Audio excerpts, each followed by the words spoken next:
Hi folks, this is Mr. MegaManFan. Like, share, comment, and subscribe. You know all the things to do.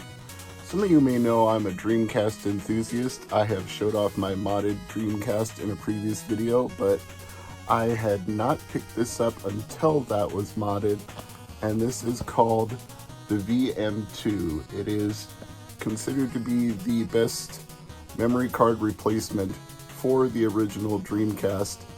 It is SD card loadable and rechargeable, so you don't need to replace the batteries in it all of the time.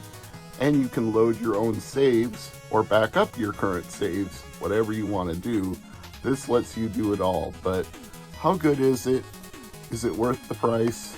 Well, I'll tell you in advance, it's not cheap, but let's get into unboxing it and testing it and see what I think of it once we get to that point. So stay tuned. So as I said in the intro, this is the VM2 from Dreamware Enterprises.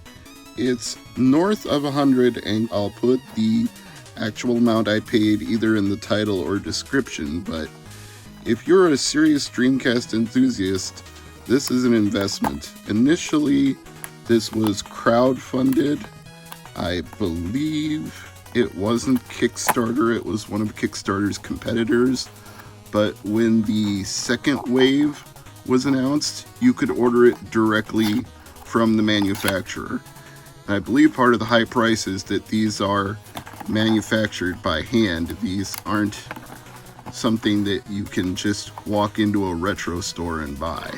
So you're going to pay a little bit of a premium as a result. So here we have the VM2 itself, with the usual control pad and buttons you would expect on a normal visual memory unit. And there's also a cap on here for docking it with your controller, if I can get it to come off. Wow, that was on there super tight. But as you can see here, we've got the pin connections to insert it into a Dreamcast, and USB port down here, and SD card, micro SD loads in on the side, and on the back we've got Dreamware Enterprises made in Greece, which is another thing that's going to cost you because you're going to be importing this from overseas. So a lot of things you need to know ahead of time, and what I assume is either a reset button or a button to switch pages on the memory card there on the bottom. So what I need to do now is format an SD card and charge this thing up, and then we will give it a try from there. So I know absolutely nothing about setting this up beforehand, but I was heartened to see that when I plugged it into USB-C to charge, the screen lit up right away. So I consider that a good sign. Now I'm going to look up the instructions on how to format a memory card and see what the next step is. So I formatted a micro SD card to FAT32 and put it in the slot over here. It's a very deep slot, so I'm going to tell you that you need to push it in with some force to get it in there, but I got it recognized and formatted a partition for it. But it turns out to complete the setup, you actually need a Windows laptop. So I'm getting this one charged up and booted up, and then I will finish with the GUI interface for the VM2.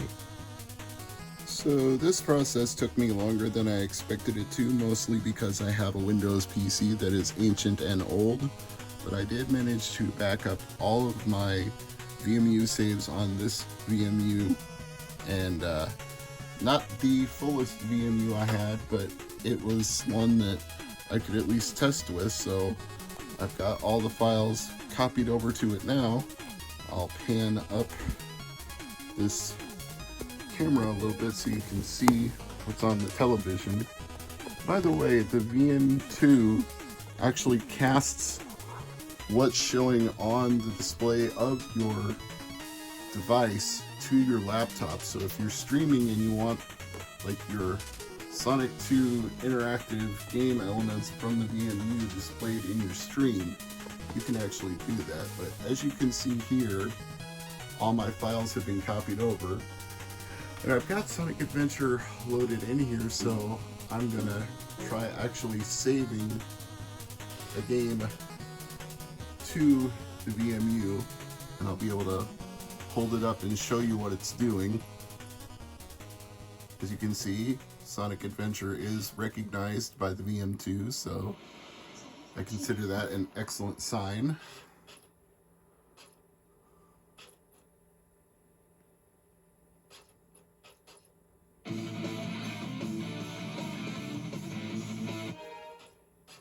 Select a memory card. Now, some of you may have already ascertained a problem with this, and that's going to be that you can't really use this wirelessly because it's got to be plugged into an original Dreamcast controller. So if you want to use the VM2, you're probably going to need a really long extension cord if you have a setup like mine. Select a file. There are no files to select because this is a fresh VMU. So we will just create a file.